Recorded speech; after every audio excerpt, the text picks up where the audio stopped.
नमस्कार, मेरा नाम कुमार यादव और यही आपके एक खूबसूरत सर पे बात करने वाला हूँ। देखिए आज ना मैं आपकी यार लिस्ट, ड्रीम्स, गोल्स ये चीज़ नहीं बताने वाला, क्योंकि मुझसे बेहतर आपके अपलाइन मुझसे आप बता सकते हैं। मैं ना आपकी एक जड़ मजबूत करने आया हूँ, आपकी एक नींव मजबूत करने आया हूँ।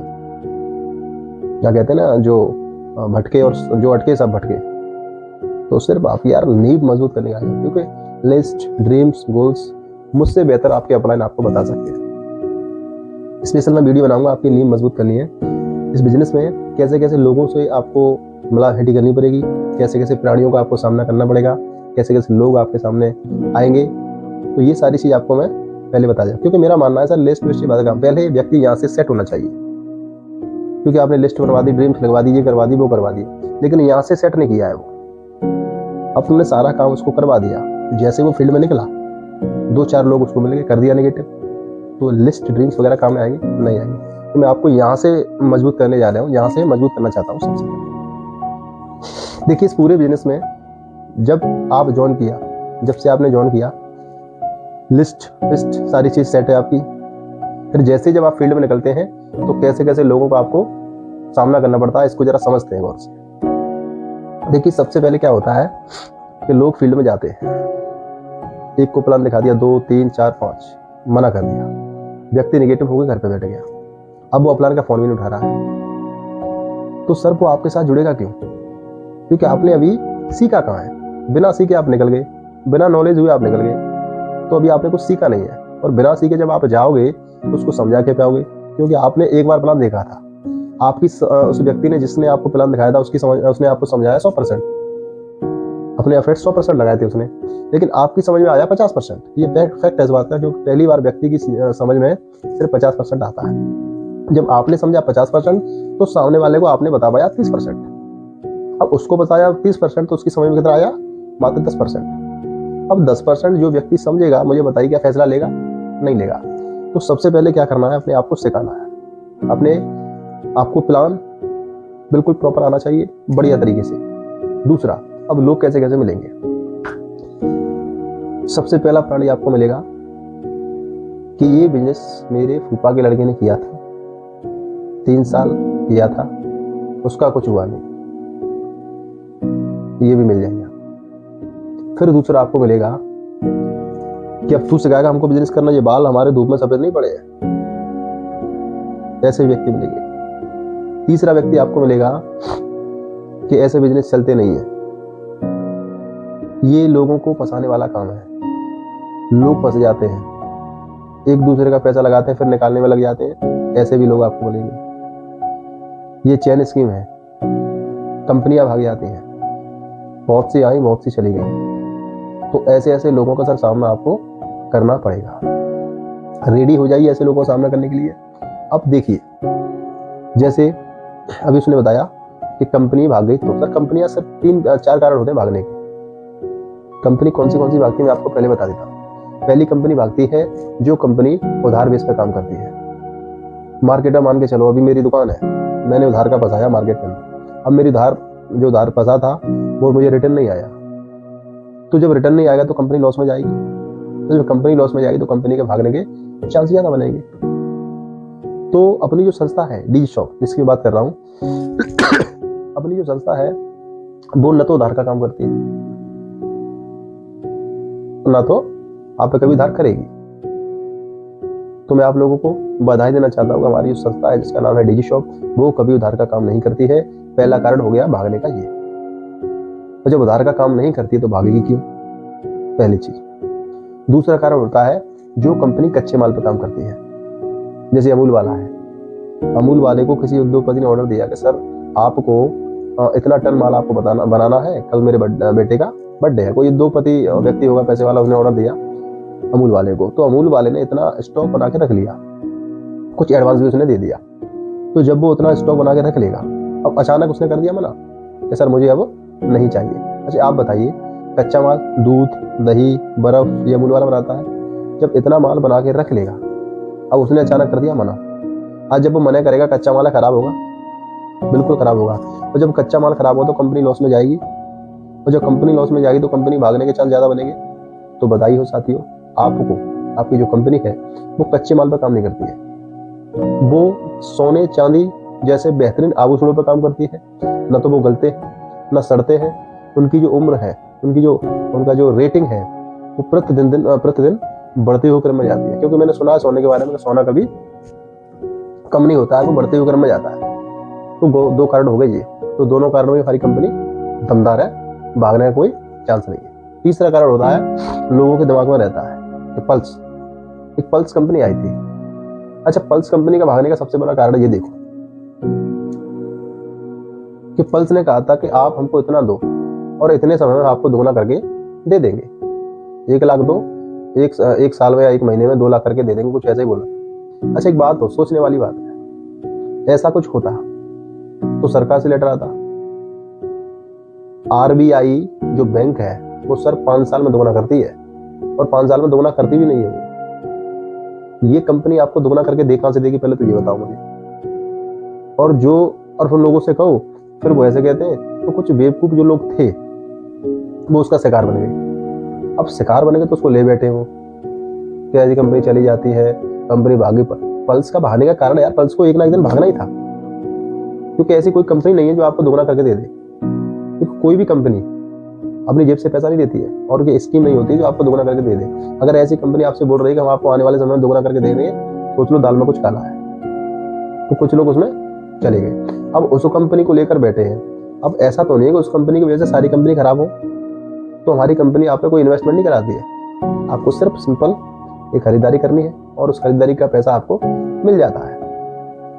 दूसरी चीज, पल्स कंपनी वो अपने कारण से भागी थी, हमें नहीं पता क्यों। एक उदाहरण के तौर पे आपको बताना चाहूंगा कि एक क्रिकेट में 11 प्लेयर होते हैं, और 11 प्लेयर में अगर एक प्लेयर खराब निकल जाए या उसने मैच को फिक्स कर लिया हो, तो हम बाकी 10 प्लेयर को खराब नहीं बोल सकते सर। तो हम पूरी इंडस्ट्री को खराब नहीं बोल सकते यहाँ पर, क्योंकि क्रिकेट इंडस्ट्री में तो प्लेयर खराब है, लेकिन क्रिकेट इंडस्ट्री खराब नहीं बोल सकते हम लोग। तो ऐसे ही यहाँ पर 1-2 कंपनियां आई और क्या करके गई हमें नहीं पता। तो हम ऐसा नहीं है कि प्रत्येक कंपनी को खराब बोले। तो पल्स मुझे नहीं पता, क्योंकि मैं उसमें इन्वॉल्व ज्यादा हुआ है नहीं, और मैं नाम सुना उनका, मैंने देखी भी नहीं आज का प्लान भी क्या स्कीम थी, मुझे नहीं पता। तो इस तरीके से लोग फंस जाते हैं। तो पहला कारण हो गया आपका उधार वाला, दूसरा कारण हो गया आपका कच्चे माल वाला, तीसरा कारण हो गया पल्स वाला। तो तीनों ही जो कारण है वो अपनी कंपनी ठोस है, क्योंकि उधार का मारती नहीं है, प्रोडक्ट हमारा गोल्ड है, पल्स वाला स्कीम है नहीं हमारा। चौथा कारण होता है कंपनी भागने का कि जो कंपनी बीमा वाली होती है, जैसे अभी बीमा पॉलिसी वाला आ गया कि सर आपको हमें महीने के हिसाब से 3-3 हजार किस्त बना लो, और 2 साल 3 साल 4 साल का बीमा पॉलिसी बना के आने वाले 5 साल के अंदर हम आपको इतना पैसा दे देंगे। तो सर ऐसी कंपनियां निकल जाती है, क्योंकि वो इन्वेस्ट ही तो करा रही है, आपका कुछ ले तो नहीं आपसे, वो सॉरी इन्वेस्ट ही तो करा रही है, कुछ ले तो नहीं उसका। अब आपने 1 महीने 2 3 4 साल किस्त भरी, 5-6 साल निकल जाती है। तो हमारी कंपनी आपसे कुछ लेने नहीं है, आपको सिर्फ सिंपल सी एक खरीदारी करनी है जो आप मार्केट से करते आ रहे हैं। कहीं ना कहीं से आप कुछ ना कुछ लेते रहते हैं। आप किसी, अच्छा मान के चलो जैसे एक दुकानदार है, आपका परमानेंट दुकानदार है वो, आप हर महीने उससे राशन लेने जाते हो, जब त्योहार आता है, जब कोई जरूरत होती है, तो हर महीने उससे राशन लेने जाते हो। अब आपने हर महीने राशन लेने जाते हैं, तो आपने 5-6-7 हजार का राशन लिया उससे, और राशन लेके आप घर पे आ गए। अब साला दुकानदार कल बंद करके चला जाए, दुकानदार की दुकान जो है कल बंद हो जाए, हमें क्या फर्क पड़ता है, हमारा राशन तो आ गया। ऐसे ही डीजी शॉप कंपनी से आपने एक बार खरीदारी की, आपको पैकेज तो मिल गया पूरा, अब आपका कंपनी में कुछ रहा नहीं। अब जब कंपनी में कुछ रहा नहीं तो कंपनी भागे क्यों? क्योंकि भागता तो वो व्यक्ति है जिसपे आपका कर्जा हो। कंपनी तो रिटर्न में आपको सब कुछ दे रही है, तो भागने का कोई चांस यहाँ से मुझे नहीं लगता है। और तो आप सिर्फ जीवन में एक बार खरीदारी करो और बढ़िया से काम करो, फिर आपको क्या करना है। ऐसे लोग मिलेंगे आपको कि कंपनी भाग गई तो ये वाला हो गया। मेरे फूफा के लड़के ने किया था। अच्छा आप बताइए, मैं आपसे पूछना चाहूंगा कि ये लोग जो होते हैं वो जो लोग विफल होते हैं उनका एग्जाम्पल आपको देते हैं कि मेरे फूफा के लड़के ने किया था, वो सफल नहीं हो पाया, उसने इतना समय खराब किया, उसमें कुछ नहीं आया, ये हुआ वो हुआ, तमाम फेलियर लोगों का एग्जाम्पल आपके सामने पेश कर देते हैं। मैं उनसे पूछना चाहता हूँ, आपको अगर एग्जाम्पल देना है तो सर सोनू शर्मा का दीजिए, आपको एग्जाम्पल देना है तो संदीप मैसूरी का दीजिए, आपको एग्जाम्पल देना है तो संतोष नायर का दीजिए, आपको एग्जाम्पल देना है तो शिव खेड़ा जी का दीजिए, आपको एग्जाम्पल देना है तो जीवन पाटिल जी का दीजिए, आपको एग्जाम्पल देना है तो सोनू शर्मा का दीजिए, हर्षवर्धन जैन साहब का दीजिए। तमाम ऐसे लीडर हैं जो आज डायरेक्शन इंडस्ट्री के बेताज बादशाह हैं, आप उनका एग्जाम्पल दीजिए। ये फेलियर लोगों को मेरे सामने बैठा, यहाँ मेरे सामने मत लाइए, और लोग उन्हीं फेलियर लोगों का एग्जाम्पल देते हैं। अच्छा, मैं आपको बताता हूँ वो फेलियर कौन है आखिर। उदाहरण के तौर पे एक क्लास में 40 बच्चे होते हैं, राइट। 40 बच्चों में सबके लिए एक ही कॉलेज होता है, एक ही टीचर होता है, एक ही बैठने वाला जो स्थान है वो एक ही है, कैंटीन एक ही है, शायद एक ही बेंच पे बैठ के खाना खाते हो, सारा वातावरण एक ही है, लेकिन टीचर भी एक ही है जो पढ़ाता है, वो भी ब्लैक बोर्ड भी एक ही है। तो उस क्लास में 40 बच्चे हैं। अब 40 बच्चों में 36 बच्चे पास हो जाते हैं और 4 बच्चे फेल हो जाते हैं। अच्छा, आप दोष किसका दोगे ये बताइए? टीचर का, कैंटीन का, वातावरण का, ब्रांचों का, किसका दोष दोगे आप? सर उन 4 लड़कों का दोस्त है। तो हो सकता है वो जो आपके फूफा का जो लड़का हो वही लायक हो, वो कभी फोल्डर लेके घर से बाहर ही ना निकला हो, उसको फॉलो करना ना आता हो, उसने आईडी तो लगा दी, घर से कभी बाहर मेहनत करने के लिए निकला ना हो। तो हो सकता है जो तुम्हारा फूफा का लड़का है वही नालायक हो। तो ऐसे लोगों की बातें नहीं आनी यार। लोग आपको ज्ञान देने के लिए बहुत से लोग मिल जाएंगे, लोग आपको फ्री में ज्ञान दे देते, क्योंकि यहाँ पर कहा जाता है कि हमारा जो भारत है वो ज्ञानियों का देश है। यहाँ पर ज्ञान फ्री में दिया जाता है, वो भी भर भर के। फ्री का ज्ञान और फालतू का ज्ञान होता है, वो आपके जीवन में कभी काम भी नहीं आएगा। अब फालतू कैसे होता है, देखिए जैसे अभी आप कल घर बनाना, एग्जाम्पल देखना आप, और आपने देखा भी होगा, तो जैसे आप कभी घर बनाते हो तो घर में क्या होता है कि जब घर बनना होता है तब तक तो कोई नहीं आएगा, जैसे ही घर बन के कंप्लीट हो जाता है फिर आते हैं महाज्ञानी, फिर बोलते हैं कि आपकी जो गेट की जो खिड़की है ना, गेट की साइड में, अगर ये खिड़की इधर की जगह थोड़ी इधर होती, लाजवाब था। और ना ये बालकनी जो आपने इधर बनाई है, इधर ये गुलदस्ता रखा है ना, ये इसकी जगह थोड़ा इधर होता, लाजवाब। तो ऐसे भी लोग आपको मिल जाएंगे, और आप वेरीफाई करना ऐसे लोगों को सर, कि उन लोगों के घर में साला छप्पर तक नहीं होगा। तो ज्ञान किसको दे रहे हैं? वो आपको। तो ऐसे भी लोग आपको मार्केट के अंदर मिल जाएंगे। डरना नहीं है उन लोगों से, बस उनको जानकारी नहीं होती है, ज्ञानी होते हैं बहुत बड़े वो, क्योंकि ज्ञान के बारे में मैंने सुना है, ज्ञान हमेशा पैसों से दिया जाता है। अच्छा, आप बताइए मुझे, एक टीचर ज्ञान देता है क्या? फ्री में देता है आपको? कोचिंग फ्री में कराता है आपको? सिर्फ ज्ञान देने के पैसे लेता है, वो पैसे देकर कोचिंग कराता है आपको। एक वकील से आप ज्ञान लेने जाना, सलाह मांगने जाना, आप वो बिना फीस के कभी आपको सलाह देगा नहीं आपको। एक डॉक्टर से आप एक सलाह लेके जाना, सर मुझे बुखार आ गया है, मेरे यहाँ दर्द हो रहा है, पर्चा बनाएगा सबसे पहले वो फीस लेगा। और फ्री की एडवाइस कभी काम में आती नहीं है, और जो एडवाइस अच्छा काम में आती है उसके हमेशा पैसे लगते हैं। तो फ्री की कोई एडवाइस आपको दे लो मत। अगर आपको सफलता चाहते हैं, आप जीवन में बड़ा काम करना चाहते हैं, तो आप फ्री की एडवाइस किसी को लो ही मत, पहली बात। और भी आपको ज्ञानी मिलेंगे, जैसे पेपर, जैसे ज्ञानी बाबा मिलेंगे आपको चौकी पे बैठे, यहाँ पर जो रोड होता है ना, उसकी जो पुलिया बोलते हैं हम, बैठे मिल जाएंगे उसको। और चाय की टपरी पे आपको मिल जाएंगे बैठे हुए, कि जैसे चाय की टपरी पे कोई व्यक्ति बैठा होता है, अब चाय पी रहा होता है, अचानक पेपर पढ़ता है। अच्छा, पेपर वाला बड़ा होशियार होता है, चाय वाला इतना होशियार होता है, जैसे वो पेपर डाल लेता है ताकि चाय बनने में देरी हो जाए, ताकि लोग किचकिच ना करें। तो वो बड़ा होशियार होता है यार, तो वो सेट करता है पेपर को पहले। तो चाय पीने जो आता है वो पेपर को पढ़ता है। अच्छा, पेपर में जब पढ़ता है तो मोदी जी ने कोई फैसला देश के हित में ले लिया हो, तो एकदम वो भड़क जाता है, क्या बेवकूफ प्रधानमंत्री है, इसको फैसला लेना नहीं आता, एक दिन के लिए हमें बना दो, ऐसे चलाएंगे भारत को, ऐसे बोलते सुना है आपने। अच्छा, सत्य बात तो ये है कि उनका घर नहीं चल रहा है, और बात किसको चलाने कर रहा है? देश को। क्योंकि घर अगर चलता होता तो उसकी जो बीवी है, उसकी गिरडी है, उसको चाय बेड पे दे रही होती, उसको चाय टपरी पे पीने नहीं आना पड़ता, अगर उसको घर और ज्ञान किसको दे रहा है?